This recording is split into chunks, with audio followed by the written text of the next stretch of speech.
Yo, bonjour et bienvenue à vous tous. Aujourd'hui, on se retrouve pour une nouvelle petite vidéo. On va parler de Minato. On va parler de Minato Namikaze et de sa véritable puissance. Alors, on va rapidement parler de tout ça, de la puissance de Minato sans Kurama. Donc, on ne prend pas le Kurama Chakra Mode, le KCM, en compte. Voilà. On va dire que Minato, on va parler de sa puissance avant sa mort. On ne parlera pas de sa puissance avec le Kurama Chakra Mode parce que on connaît tous sa puissance et ce Minato-là est beaucoup trop puissant. Il est complètement cheaté, ce Minato. Et voilà, évidemment, il est moins fort que Hashirama, mais ça, je l'ai déjà prouvé dans plusieurs de mes vidéos, notamment la dernière qui est sortie sur Naruto. Donc, on va en parler tranquillement. Quelle est la puissance de Minato avant sa mort? Quelle est la puissance de Minato sans le KCM? Vous appelez ça comme vous voulez. En tout cas, le concept de la vidéo, c'est simple. On essaye d'expliquer la puissance de Minato sans le chakra de Kyuubi. Voilà. Quelle est la puissance de Minato juste avant sa mort? Voilà. Allez, let's go, c'est parti.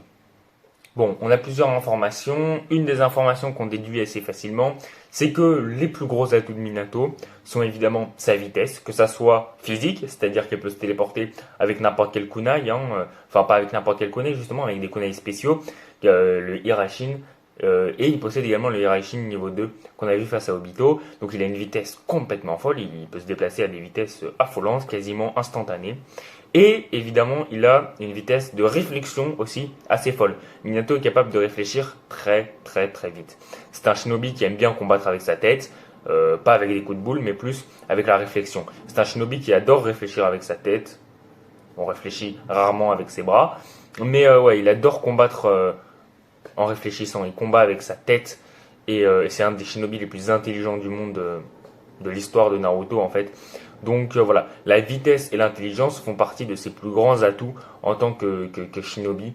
Et ça fait vraiment, c'est une grande partie de sa force, non négligeable évidemment bien sûr. On sait également que l'ordre qu'avaient les shinobi d'Iwa ou de Kumo quand ils croisaient l'éclair jaune de Konoha pendant la quatrième grande guerre shinobi, quand les shinobi de Kumo ou d'Iwa entendaient le nom éclair jaune de Konoha ou qui croisaient l'éclair jaune de Konoha, ils avaient qu'un seul ordre, c'était pas le combattre, c'était pas le tuer, ni le capturer, rien du tout, c'était fuir. Voilà. C'est pas badass. Le seul ordre que tu as quand tu croises l'éclair jaune de Konoha, si tu appartiens à Kumo ou à Kiri pendant cette guerre-là, c'est fuir. La seule le tuer, c'est non. Le capturer, c'est non. Le torturer pour avoir des informations sur Konoha, c'est non.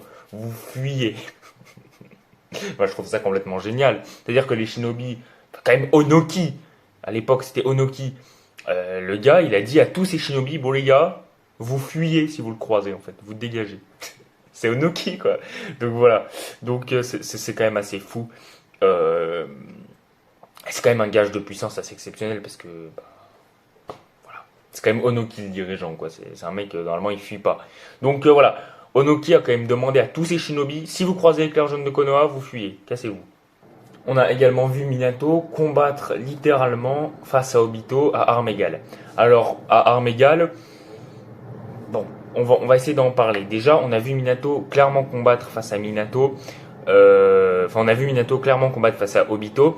Obito, pour moi, dominait légèrement le combat. Je sais pas comment vous l'avez ressenti. Il y en a qui me disent que Minato, pour eux, il a dominé le combat. Moi, je trouve que Obito, malgré son énorme manque d'espérance, parce que il était clairement pas à 100%. Quand je dis pas à 100%, c'est qu'il était clairement pas dans sa forme la plus puissante qu'on a vue dans le manga. Voilà, il est même peut-être dans sa forme la plus faible qu'on ait vu de tout le manga. Bon, après, il y a sa forme enfant qui est vraiment très très faible, mais c'est peut-être en termes adulte ou ado, c'est vraiment là où il est le moins fort, quoi. Même Obito Masque Orange est plus fort. Donc, mais il reste très très puissant ce Obito-là. Moi, j'ai l'impression que c'était un petit peu jeu égal. Je pense que c'était jeu égal. Peut-être que Minato aurait gagné. J'en ferai peut-être une vidéo. Peut-être que Minato aurait gagné. Peut-être que Obito aurait gagné. Je pense que Minato était légèrement supérieur à Obito sur cette manche-là. Enfin, je pense que Minato dominait un petit peu. Alors, j'ai dit juste avant que Obito dominait, mais finalement, je sais pas. Je pense que ça aurait été égal. Je pense que Minato aurait gagné parce qu'il a plus d'expérience, mais on en reparlera dans une prochaine vidéo, je pense. En tout cas, on les a vus combattre à peu près à armes égales, et voilà. Bon, Minato devait protéger le village, donc il avait plus de force, et il était, voilà, on sait que dans Naruto, quand on doit protéger quelque chose de cher, on devient de plus en plus fort. Mais voilà, ils étaient à peu près à armes égales entre Minato et Obito. Je pense que Minato aurait gagné, mais c'était à peu près à armes égales. On les a vus combattre, hein. Et Minato a bien géré le combat. Il a vraiment bien protégé son village. Donc voilà, franchement, Minato, GG, c'est une autre information qu'on a sur sa puissance. Ensuite, les amis, une autre information qu'on a, c'est qu'on sait également que Minato, durant la troisième grande guerre Shinobi, a tout simplement dominé Killer Bee, hein, et A en même temps. Quand on connaît la puissance des bonhommes, que sont Killer Bee et A, bon bah on fait pas trop le malin, parce que A, c'est peut-être un des 25 personnages les plus puissants de tout Naruto, même, enfin peut-être un top 30 des plus puissants personnages de tout Naruto, A, hein, clairement, top 30, certains le mettent top 25, moi je le mettrais top 25, et Killer Bee c'est un des 20 personnages les plus puissants de Naruto sans contestation. Donc, et tu te dis Minato s'est pris ça quoi. Minato s'est pris ces deux personnages en one-one, enfin à deux contre lui. Bon, on va rétablir la vérité. Je pense pas que Minato, sans le Kurama Chakra Mode, sans le KCM, ne puisse vaincre Killer Bee plus A, les deux contre lui. C'est impossible. La raison pour laquelle il a réussi à les prendre en 2 contre 1 face à lui, c'est tout simplement parce que les amis, ni Killer Bee ni A n'étaient à leur prime. Killer Bee, il avait que 19 ans, j'ai noté. Il avait 19-20 ans à peu près. Il avait entre 19 et 20 ans au moment où au moment où la troisième grande guerre Shinobi s'est déclenchée. Il avait 19 ans ou 20 ans, un truc comme ça. Donc il était clairement pas à son prime. Et quant à A, il avait une trentaine d'années. Il avait genre 30-31 ans à peu près durant la troisième grande guerre Shinobi. Ce qui fait qu'il n'était pas à son prime. Il était pas loin de son prime, mais il n'était pas à son prime. Donc pour moi, c'est clair que à aucun moment on peut se dire que Minato sans le KCM peut se prendre A plus Killer Bee les deux contre lui. C'est complètement impossible. Mais en tout cas, quand même, il a pris deux Shinobi très puissants, qui n'étaient pas leur prime certes, mais il a quand même pris les deux contre lui. Et ça, c'est fou. Et enfin, pour finir, une petite truc en plus, on sait que Minato maîtrisait le mode ermite. Alors, il maîtrisait le mode ermite, mais on va rapidement calmer les choses. Certains vont dire que Minato maîtrisait le mode ermite et qu'il était incroyable avec ça. Oui, d'accord. Mais en fait, c'est pas moi qui vais l'inventer, hein, c'est Minato qui le dit lui-même. Son mode ermite est vraiment faible comparé à plein d'autres modes ermites. Il le dira lui-même que son mode ermite n'est clairement pas sa spécialité et que le mode ermite, bon, il le maîtrise comme ça parce qu'il doit le maîtriser, mais que c'est vraiment pas sa spécialité. Son mode ermite n'est pas incroyable du tout. C'est pas moi qui l'invente, c'est lui qui le dit. Donc bon. Ouais, il maîtrise le mode ermite, mais ça ne lui donne pas un grand boost de puissance. Ça, il est évidemment plus puissant en mode ermite que sans, mais ça ne lui donne pas un boost de puissance colossal. Maintenant qu'on a à peu près toutes les informations sur Minato, évidemment c'est un génie du combat, etc. Ça on n'a pas besoin de le répéter, mais il est extrêmement puissant, il maîtrise plein de techniques, etc. Enfin pas tant que ça, en tout cas on n'en voit pas tant que ça. On va pouvoir passer à l'analyse.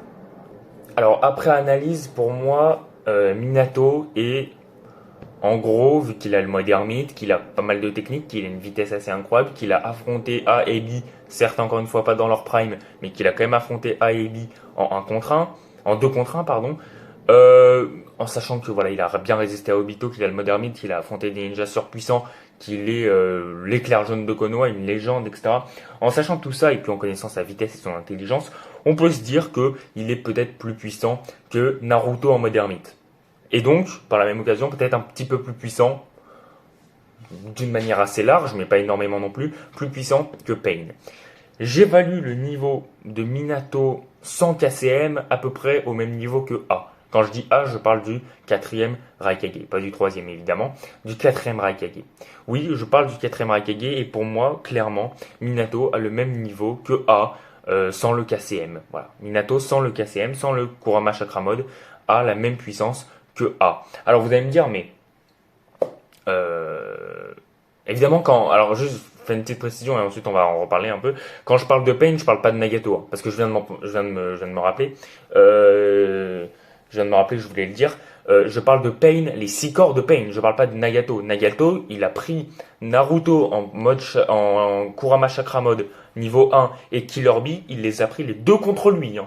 Il était en Edo Tensei, donc il n'était pas à puissance maximum. Et Nagato, il a pris les deux contre lui. Donc, évidemment, ce Nagato est plus puissant que Killer Bee, il a une puissance folle. Et pour moi, ouais, Nagato en Edo Tensei est plus fort que Killer Bee et Naruto. Naruto en mode Chakra Mode Kyuubi niveau 1, enfin bref. Nagato est juste surpuissant, il est incroyablement puissant, donc je parle pas de Nagato, je parle du corps des Sea-Pain, je parle des Sea-Pain, je parle pas de Nagato. Nagato est immensément plus puissant que les Sea-Pain. Voilà. Ce que je voulais dire aussi, donc c'est que vous allez me dire oui, mais comment c'est possible, Minato en mode Kurama Chakra mode, il est tellement puissant, comment on peut réduire Minato sans Kurama Chakra mode seulement au niveau de A? Alors déjà le niveau de A est extrêmement élevé, et puis en plus de ça, le Kurama Chakra mode, j'ai l'impression le KCM en fait, il rebouche tous les inconvénients de Minato. En fait, les inconvénients de Minato, c'est quoi? C'est le manque de force brute, qu'il a un petit peu avec la force ermite, mais on n'a jamais vu Minato faire des grosses patates de forain ou soulever des objets énormes. Voilà. Donc, une énorme force brute, bah, le Kurama Chakra Mode, ça le lui donne, hein, parce que quand il se transforme en Kurama, bah, ça donne un peu de puissance quand même. Et puis, une énorme quantité de chakra, que Minato n'a clairement pas. Donc voilà, le Kurama Chakra Mode, le KCM donne énormément. Enfin, en fait, ça bouche les inconvénients de Minato. En fait, tous les défauts de Minato, grâce au KCM, et ben en fait, ils sont annulés. En fait, voilà. Donc c'est pour ça que le KCM de Minato est vraiment très très élevé. Après voilà. Donc Minato, ouais, pour moi, sans le KCM, il est à peu près du niveau de A, quoi. À peu près. Au même niveau que A. Ouais.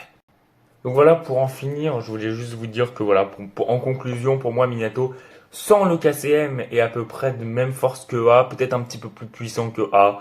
En tout cas, voilà. Je voulais conclure là-dessus. Pour moi, Minato sans le KCM, à peu près le même niveau que A, peut-être un petit peu plus puissant. En tout cas, on se retrouve très vite pour de nouvelles vidéos. J'espère que cette vidéo vous aura plu, évidemment. Comme d'habitude, on se retrouve très vite. À plus. Salut. À très vite. À bientôt, comme vous voulez. Allez, salut. Bye. Ça a même pas coupé. Je suis le pire coupeur de vidéos au monde. C'est n'importe quoi. Salut.